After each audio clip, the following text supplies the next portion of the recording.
In Appalachia, stories are everywhere, woven into the mountains, echoed in small towns, and lived out every day.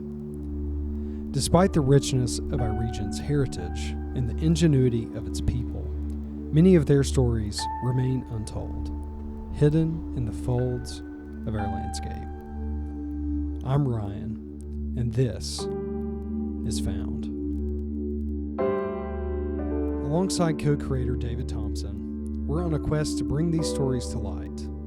We have deep roots in Appalachia, and I've always felt a pull to showcase the resilience, creativity, and the heart of this region in the most unique way possible. Found is a celebration of the undiscovered gems and vibrant communities that define this region.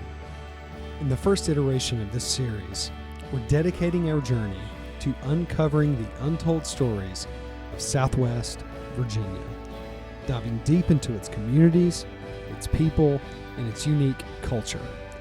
This is a vision of telling stories that have never been told, exploring the unknown, and showcasing the undeniable potential of Greater Appalachia.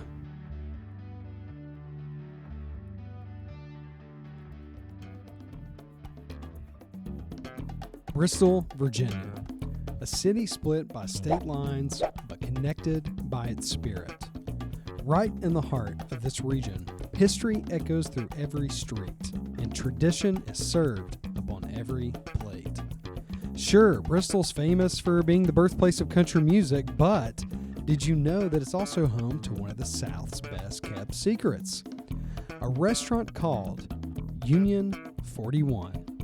We're about to dive headfirst into a 48-hour adventure with Chef T, the owner, founder, and former Hell's Kitchen contestant who's now making waves in Appalachia. Getting up close with her day-to-day life, her passion, and find out what makes her stand out in this community. Hang tight. This is going to be one wild ride. This is 48 Hours with a Hell's Kitchen chef.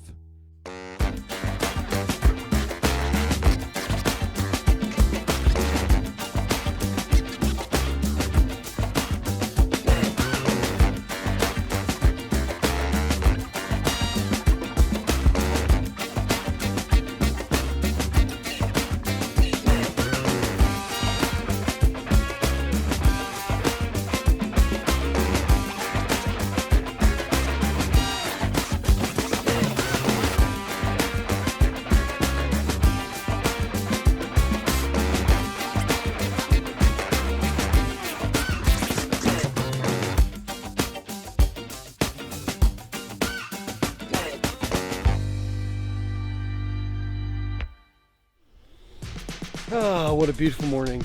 Bristol. What a great place. We're at Chef Tes house. We're going to go check in with her. This is the front door, or is this the front door? Our 48-hour journey with the Hell's Kitchen chef begins at her home. Welcome to Chef Tes house, an inviting space where we start prepping for the day. We were greeted by her wife, Katrina, and their two dogs, who are clearly an important part of this family. Your dogs know the camera's on. They were singing for us. Oh, can I tell you? He doesn't need the camera on to sing. He is, oh my God. Right. Okay, yeah. I didn't get to bed until like 2 a.m. Are you serious? Yeah. Oh my gosh. Yeah. That's normal for you though, probably. You know, probably around like 2:30 is normally like a normal day for me. Yeah. Yeah, we've got a busy day today. Anytime I have this like insanely busy day, I just have this like routine. So at some point today, we're gonna fit in a workout. So I need to like get my creatine going. Okay. Then we have the. I skipped my workout this morning. Okay, good. Listen, my trainers are brutal, so if you can't keep up, no big deal. I'm not even gonna blame you. We had a cup of mushroom coffee and a little bit of creatine, which is something Chef does every morning, and we chatted about what the next 48 hours would bring. And it's clear that even before stepping into the kitchen, Chef T's day is a balance of planning and preparation. The creatine is actually really good just for overall memory health. Go ahead and stir that. You only need 8 ounces of water. Is this how you do it? Did you like, did you add it to the mud? Something like this. Essentially, I started dining in the dark last year. So I've been to a couple of these experiences living in New York. And when I got to Virginia, I'm like, hey, where do I have an experience like this? The goal is we do it around Juneteenth, on Juneteenth or as close as possible, because we want to take away the thing that creates prejudice, right? When you have that ability to judge, it just creates a division where using food as this medium, you are all on the same playing field. We're all having this experience together. Everyone is even. You'd like to think that you live in a place where everyone is equal, but there's just an underlying tone of like just racism just consistently. But you also have to think that that is not the mindset of everyone. You don't punish the few, you don't punish the majority because there's a few ignorant people out there. And if you allow them to destroy, what you're trying to build, then they will continue to win. And you can't let that kind of mindset win. Still winning. Wait until you experience it tonight, okay? What time is it? Because we gotta go. Oh, it's 9:06. Are we going to Johnson City? Yeah, so we are gonna go. Are you guys riding with me? Find my keys. This is like the story of my life. Don't get that on camera. Oh, that's the stuff we like. Let me connect to it. Please leave your message for 423. Da, da, da. So right now, I'm calling BCA. We're supposed to do a drop-off. Oh, it's ringing. Good morning. Good morning, BCA. How are you? Oh, I am good. How are you? I am doing fantastic. I just need the address to where I'm coming. Oh, okay. Yep. That would help. That would help. Now it was time to hit the road. First on the agenda was a catering delivery to the Juneteenth celebration. The road trip might seem simple, but it's during these moments that Chef T's leadership shines. And then as soon as you exit, you make a left. All right? And then once you make that left, cross under the bridge, come down to the sheets. I'll be right there. All right, where's Alex? Waiting on the mac and cheese What over does here. Alex drive? Alex drives a blue something. All right, blue Yeah. something. We're on the hunt for Okay. Alex. So do you guys see mandatory car extras? Chef jacket. This never leaves my car. Anytime I need inspiration, several kids along the path have done posters for me. I keep a bunch in my office because sometimes you're just having a tough day. So these are, see it says Greyhound right here? These are the original plans to my building, Unit 41, to my restaurant. You will see how prevalent segregation was just by looking at these plans. The bathroom lines could not even cross, which like today, like if we have a plumbing issue on the top level, like you don't have it on the bottom because it's two completely different systems. Yeah. This building was built around the time when the U.S. was adopting the modern Art Deco architecture style from France. The original tile, they don't even make that color anymore. Oh, it's Alex. Here he comes. It's the mac and cheese handoff. I'm gonna try not to drop it like Kevin on The Office with Yeah. the chili. After my workouts, I usually go to one of two places. Either I go to Panera or I go to Chipotle. The toss-up with Chipotle is that on certain days, the rice is not cooked. So it's like a gamble. Making the mac and cheese drop. Here we go. This is the first time I've ever delivered mac and cheese for 100 people somewhere. So should we look in it? No, not yet. Whoa, wait. You got one shot to open it. Just waiting on the cart here. Just waiting on the cart to get. Descartes before the horse. This literally weighs like 75 pounds. Alright, let's do it. So is that it? Yep. There we go. This mac and cheese is going to be enjoyed by 100 people. Not by us though. Not by us. No. We don't get to eat. No. Chefs, funny thing is about chefs, they don't eat. They cook. Hard rice at Chipotle.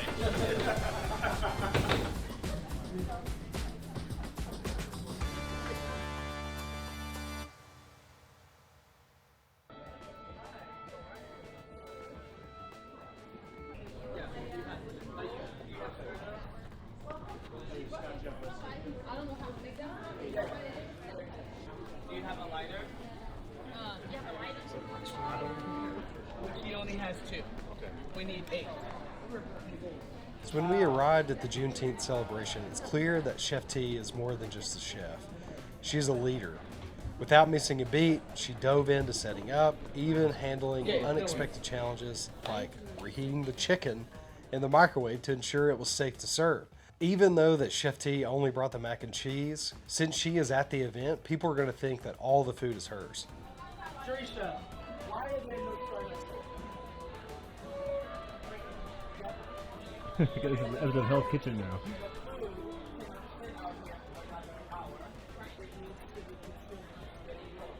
the stuff that is in there is already cold. I need to put it in the microwave right now to get it to temperature. Like I'm out there and people see me. This food is now mine. It's not mine. That's a good point. But the food was, the chicken was ice cold. Who did all this chicken? I have no clue.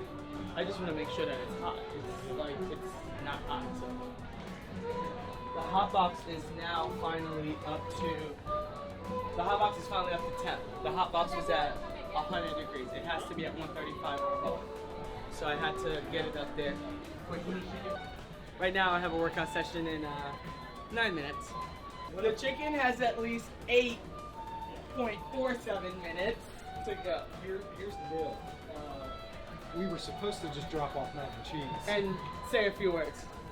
but ended up in the kitchen. You can take the chef out of the kitchen. I don't know if that Can't works. take the kitchen out of the chef. We're making a punch. I need a bowl for the punch. Wow. Add bartender to my resume. Yep. Okay. Can we put that in the hot box? Alright, there's a watermelon wave. We're punching it up here, guys. Yep. I've never seen that. Random stuff. Let's just throw this in there. So people have no idea what they're getting ready to consume, but it's gonna be good. Oh wow. They keep expanding. Whoa! That's good. Wait, did you If we didn't have a microwave, people would be eating cold chicken. Cold chicken. What do you want me to do? It's not good. You do not want to make people stick to it. The chicken is ice cold. Okay. This is not a proper reheating method. It has to go in the microwave. Go ahead and get started. Cause I gotta say a few words, but I would have gotten here early and set it up for them. Right? Yeah. We just got ourselves into a stressful situation. This is like, you never know. This is all I need. I don't need nothing else. This and the punch. The chicken is hot. That's ours. Okay. Right behind you, the chicken is hot. There we go.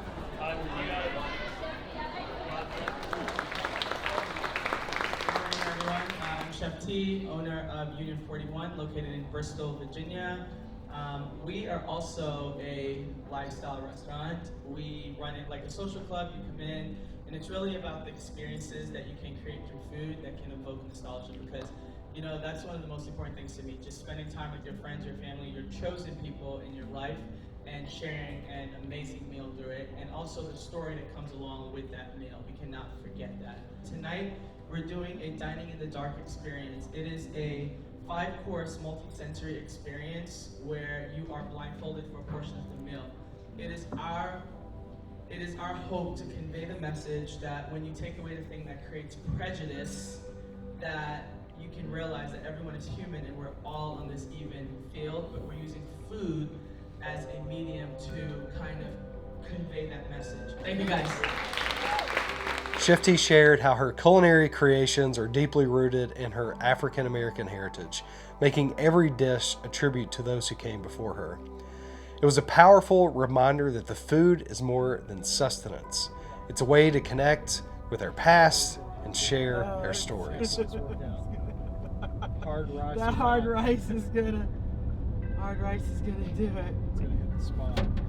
So is this a gym we're going to, or somebody's like garage, or what? No, it's a CrossFit facility. Okay. How are you? We showed up to an event and everything set up. Next on the list was working out. Even though we were a little bit late, we made it. We joined her for a high-intensity circuit training session in Johnson City, and let me tell you, This woman does not quit. It's not just about staying in shape, it's about maintaining the energy and mental toughness required to run a demanding business like a restaurant. Every rep, every set is a testament to her discipline and drive. Yeah, it's stress management. Just helps me. You know, I gotta get away for an hour, no phones, no outside noise, just focus on, you know, myself, which I don't think is super selfish, you know. I'd like to do a little bit more per week, but time. Because you see what happens. You never know what to predict in a day. We'll do whatever it takes for the content. By the end, we were both drenched in sweat, but feeling more energized than ever. We made it. I know, it was a good time. All right, we're gonna go grab some lunch, head back to the restaurant, grab a shower, and I'm gonna take you to one of my favorite places. Let's do it. I'll get us lunch. Will you? Yeah, I will. I'll do that. One of us, someone. Yeah. Found will get you lunch. How about that? Let's found them.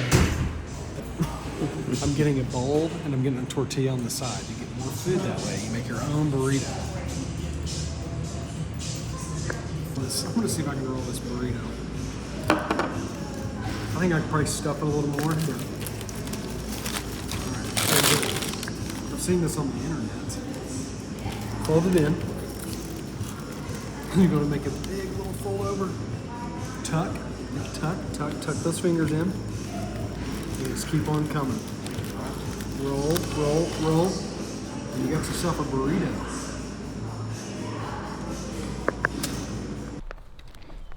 All right, Ryan, so I just thought, you know, today is Juneteenth. I just thought it's fitting to bring you here. This is one of my favorite places to come in Bristol. You know, a lot of people talk about grounding and how grounding kind of just brings you back to yourself. It just gives you this kind of like peace, and it kind of just gives you like a new restoration beginning of like a new platform for you to kind of like reevaluate, right? And this is not something that's really talked about. A lot of people, you know, don't really talk about this place, and my wife actually introduced me to this place. I like to say, in Virginia, I find things by accident on purpose, and this is one of those things. So this is where the ancestors would come and they would rest.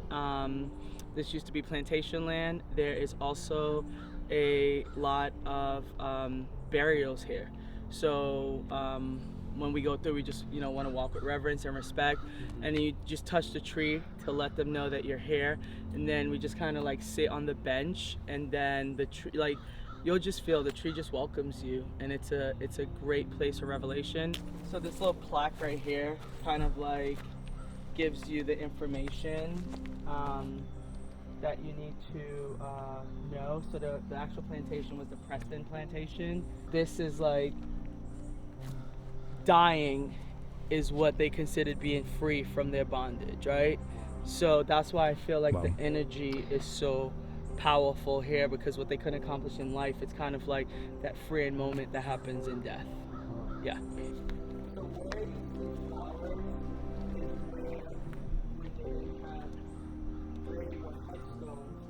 use those as markers as to where people are buried. And next, we took a step back from the hustle and bustle to visit the Resting Tree, which is a solemn and sacred place in Bristol. This tree stands as a living monument to the enslaved African Americans who found rest beneath its branches. Chef T often comes here to find peace and reflect, and it's easy to see why. And as we stood in the silence, you could really feel the somber history of this place.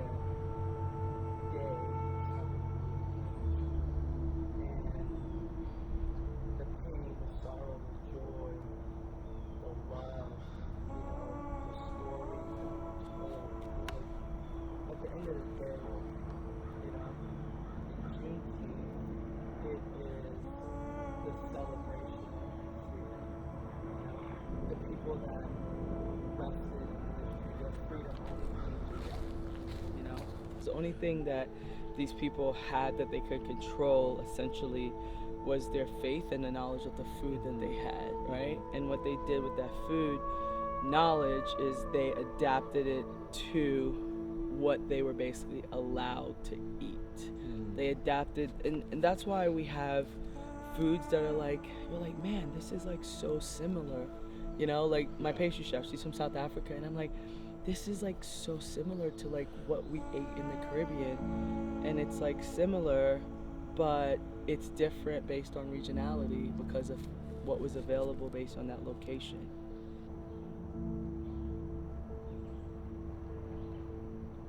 This industry is not for someone that like, oh, I like to cook. Cooking is my hobby, right? It's not that type of industry anymore. Forget all the glamorization that you see on television. Passion is not gonna wake you up out of bed and make you wanna do that. It is the desire to stick this through, coupled with your passion, that will help you through. Because the minute you hit one rough patch, you're gonna be like, ah, oh, forget about it. I'm gonna do something else. You really need to soul search and evaluate, because you have to be comfortable with a level of stress that most people aren't. You have to be comfortable with a level of stress that almost breaks you every day. And if in those moments of stress, if you can't find the lesson to be learned and you allow that stress to break you, it could be really bad. As the sun set, we headed back to Chef T's restaurant, Union 41, for one of the most unique dining experiences that I've ever had, called Dining in the Dark. I feel good. We're getting some lights and stuff. And yeah, it's gonna be a good one. This event was part of the Juneteenth celebrations, blending food with storytelling and poetry to create an immersive experience. And I even got to help prep some of the food. Show me what to do. Grab one. Yeah, so usually you're gonna have a wet hand and a dry hand. How do I do, chef? Great. Put it on there and that's it. I'm gonna do a couple of these, yeah? Yeah. I don't know what to do at this end. Alright, if you want to get a final cocktail or whatever, but we are going to roll into like 5-course cocktail, okay? Alright, so I'm here with Anna. She's the artist for the night. She's going to be doing a live painting as we are enjoying our blindfolded culinary experience. Tell us what we're going to do. So I'm primarily using red, gold, and green just to highlight the occasion. Is Juneteenth, so I want to focus on those colors and just like create a vibrant perspective of the dinner tonight. So follow Anna right here. Cause trouble already. Here we go. In my bones, my tongue, a legacy that carries the queens and kings before me. Alright, welcome to Dining in the Dark. The European style seating is to foster conversations even when you have your blindfolds on. Let's get this party started. So once again, no dietary restrictions, allergies, or aversions, except for the plant-based guy. Is he here? Alright, we got it. We love it. We were blindfolded, which is something I've never done before, leaving our senses to do all the work.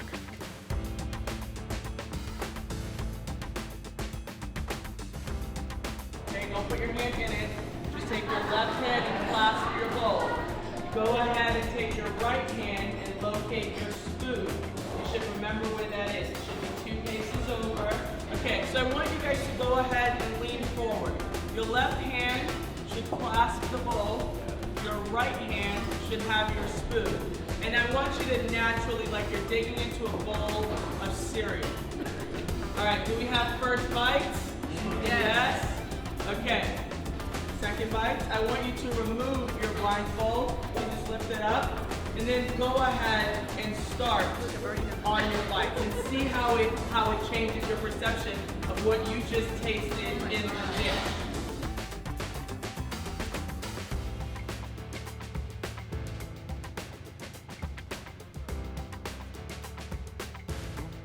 But beyond the food, the night was about connecting with our senses, with the history, and with each other. And it's one of the many ways that Chef T is turning her restaurant into a destination in downtown Bristol. All right, how was everything so far? Okay. We have one more cocktail, one more round. I ate the whole thing blindfolded. I think it was all billing by I'm done with you. I'm literally. We had such a great day. We had an amazing, amazing day. Let me just tell you that eating food blindfolded is a crazy experience. I highly recommend it. And I've never done this before. Dinner in the dark. A multi-sensory culinary experience. I would do it again. After an incredible night at dining in the dark, it was time to crash at the hotel.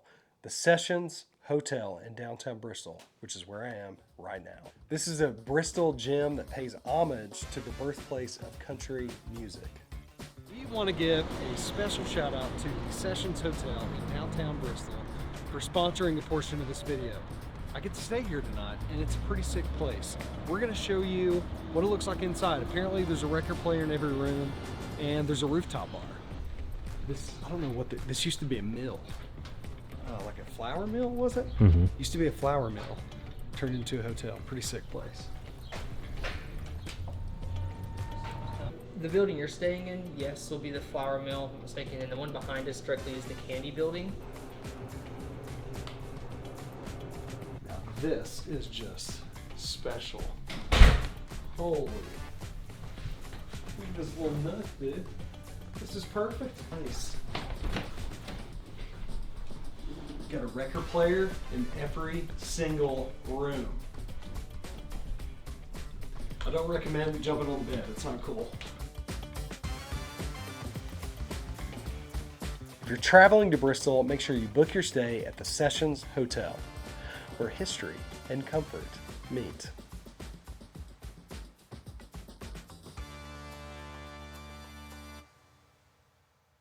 It's the morning of day 2 of production with Chef T. So we just kind of pulled over to this parking lot to kind of regroup, finish our coffee, drink some water, make sure we get ready for the day. Yeah, this parking lot turned out to be a pretty good spot. It's kind of empty right now. A lot of open space. Yeah, a lot of space here. A lot of space.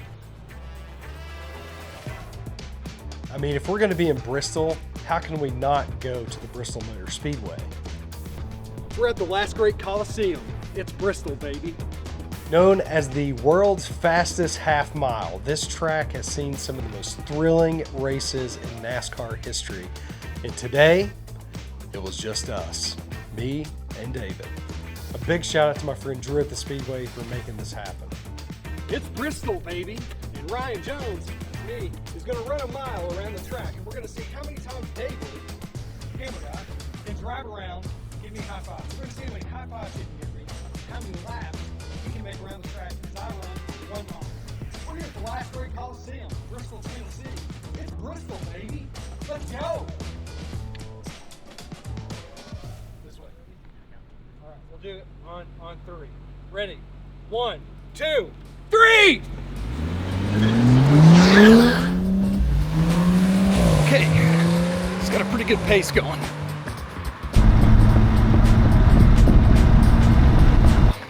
He's already coming around the back stretch. He's gonna be able to do 12 high fives. Here he comes. Hand out. Here we go. One down. While I took a couple laps on foot, David drove around trying to give me as many high fives as possible. I've only been running for like 20 seconds. Going sideways. Cannot run straight because my ankles are gonna break. Here he comes. Here he comes.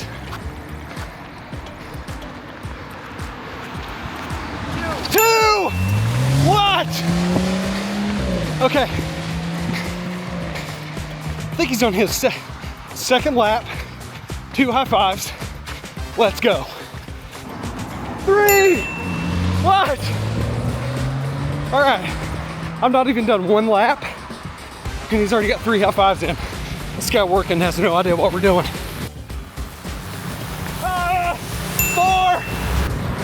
4 high fives. I'm not completed 1 lap yet. It's the last great Coliseum. Let's go. Here we go. Oh, 5. 1 lap. Complete. Here comes David already. Jeez. 6. It's crazy to think that those cars coming around here at 100+ miles an hour. Unbelievable. Here he comes. 7. I'm not looking. 8. Yeah, let's go. If you're watching this video, make sure you're subscribed, like, comment, subscribe to our channel. More awesome content on the way. And thank you, Opportunity Southwest Virginia, for sponsoring this video. 9.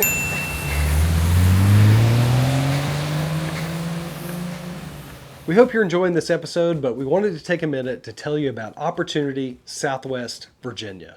Opportunity Southwest Virginia empowers entrepreneurs all across the region of Southwest Virginia.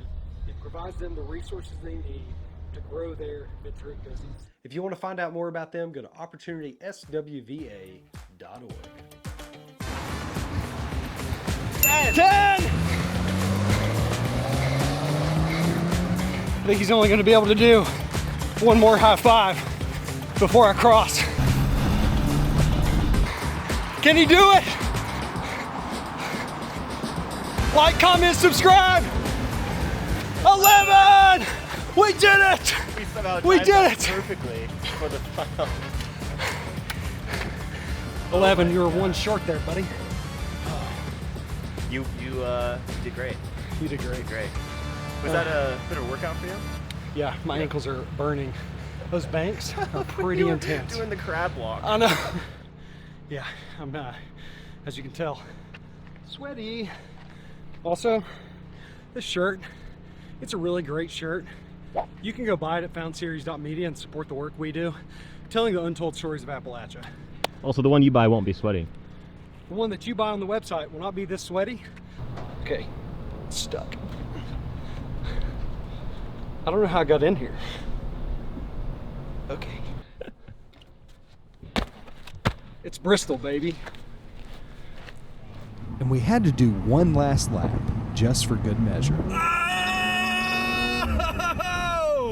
Whoa! That was fun. And after our adrenaline-packed morning, we returned to Union 41. Chef T juggles everything from prepping food to managing payroll, all while keeping an eye on the day's events. I'm just getting, tonight is our date night, so it's a continuation of our festival.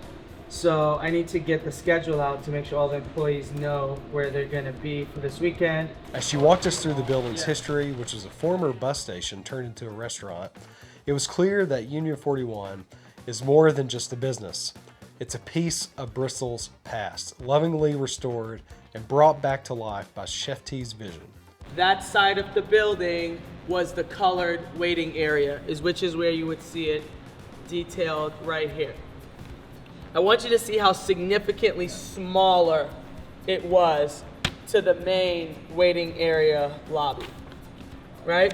So the colored waiting area, they would have their own door, and they would be able to come out their own door, which you can still come out through that same door right here. There's a door in this room. That was the colored waiting area. We sat down for a chat where she shared her journey, her love for Appalachia, and the challenges of running a restaurant. It's a story of grit, determination, and a deep connection to this community. All right, this has been so chaotic. And is this like a normal thing for you? Like a typical day is like this? Walk me through a typical day for you. Yesterday was actually mild. A typical day is like actually more hectic. I'm usually like in the kitchen, running from one event to the next. I noticed you get a lot of phone calls during the day. Yeah. Like how many phone calls do you think that you either receive or make in one day? Ooh, I would probably say about minimum of 40 to 50. Yeah. So with this particular industry being like so chaotic as it is, like what makes you want to be in this industry, and why are you so passionate about it? Cooking is just so much bigger to me. It's something that I feel like it's a gift that my grandmother passed down to me, and I feel like if I don't continue it, that I'm the only person that cooks in my family professionally, and I feel like this is something that she left specifically for me. And with every situation that arises, there's a lesson to be learned, and there is something there's knowledge to be gained from it. And I feel like in those moments is when growth happens. Growth is uncomfortable and it's tough sometimes, but the end result and the yield from it is fantastic. Your grandmother comes up quite a bit when we chat. So Yeah. like, talk about like how she inspired you to be in the kitchen. I mean, when I think about cooking, my earliest memory of cooking is my grandmother, and she's like scooting me up to the stove to try whatever it is that she's making. And like, honestly, I just feel like that's when she was like transferring this gift to me, because like no one else cooks, just me, and professionally at least. My mom is a really good cook. We know that you were on Hell's Kitchen. You were runner-up on Hell's Kitchen. Yep. And so what made you fill out that application to go on that show? And walk me through the process of what that was like. Going on Hell's Kitchen was basically like, I was in my living room, I was living in Atlanta, and I was talking to my brother, and he was just like, you know, you need to just stop complaining, and you need to, this is the case, like you need to go ahead and just audition for one of these shows that you keep talking about. And I went online and I filled out the application, and next thing you know, we were in Nashville, Tennessee, auditioning and going through the interview process. And then next thing you know, like I'm standing in front of Gordon.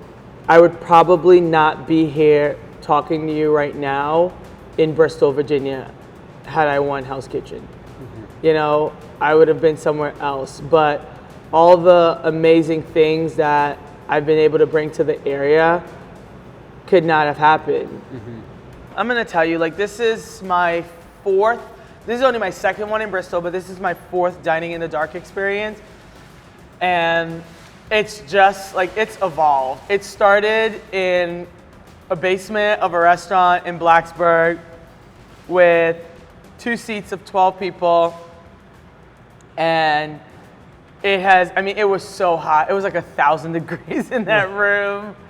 And it's evolved into something that, we were able to do this amazing painting with the live artists, you know, donate over $500 back to abuse alternatives, and it was awesome. Yeah. That's great. Yeah, it was awesome. All right, we're gonna do some fun questions. Okay, got it. What's your favorite dish to cook and why? Oh my gosh, that is not a fun question. Haven't you seen the internet memes? People ask chefs that all the time. What the does that actually mean? Why would you ask me that, Rod? What's your favorite food? My favorite food is ramen, but that doesn't mean I like to cook ramen. See you later, my T-Rex. All right, so ramen. Yeah, that doesn't mean I like to cook ramen. What do you put in your ramen? So in my ramen, when I eat my ramen, I usually like oxtail or pork belly. Let's say you're traveling. You got a long trip in the car, okay? Okay, yep. You're gonna stop at a gas station, perhaps a Sheetz, okay? You go into that gas station, you're a little snacky, okay? What are you gonna buy? Okay, so what I buy all the time, bubbly salsa water or a sugar-free Red Bull. I've gotten into Celsius. They actually have some really good flavors. And Quest chips. If this particular gas station does not have the Quest, I like the Smart Food white cheddar popcorn. Okay. Yep, when I'm traveling, if none of those two things are available, my third option is gonna be cheddar bugles. Nice. I ventured into the cinnamon toast crunch bugles, but they're just way too sweet. Okay. Yeah. Tell me about some of the challenges that you've had along the way in entrepreneurship, and talk about that. Entrepreneurship is hard. So I opened my first restaurant in 2019, literally 3 months before COVID. It was tough, like a year to the date we opened, you know, I made the decision to close. You know, it was a town of 1,000 heads, you know, and no one was coming there. No one was ordering takeout, you know, from any place that was a McDonald's or the Huddle House, you know. So that part of it was tough because, you know, again, it goes back to my grandmother and legacy, and, you know, legacy involves building. And when you close a restaurant, that involves the opposite. So I would like to say that Southwest Virginia, like, truly chose me because this was like nowhere on my radar. Like I was not moving here. But when I first got here, I don't know, I think it's like the rolling hills, the energy, just I felt this like peace, this like grounding, and I wanted to be here. I had no idea that there was a connection to my food that would, you know, continue to foster my growth and keep me here. Mm-hmm. That's awesome. Yeah. Thank you so much for spending 48 hours with us. Yeah, you're welcome. This it was has awesome. been fantastic. Let's do it. Thank you so much. Yes. Chef T, an amazing person, amazing cook. Come to see her at Union 41. That's right. Eat local, eat well. Yeah. Follow her on Instagram. TheReal.chef.t. The Real. It's somewhere here. We're going to put it right there. Also, link in the description to go. Link in the description to go to her website, learn more about her. This is Chef T, and this is Found. So what I did there? That's a wrap. Spending 48 hours with Chef T was an eye-opening experience. Her dedication to her craft, her community, and her heritage is nothing short of inspiring. In every dish, every event, and every interaction, you can see her commitment to making the communities that she's in a better place. Her story is one of resilience and passion and the power of food to bring people together. From the kitchen to the community, she's creating something that's truly special, and I'm honored to have witnessed it firsthand.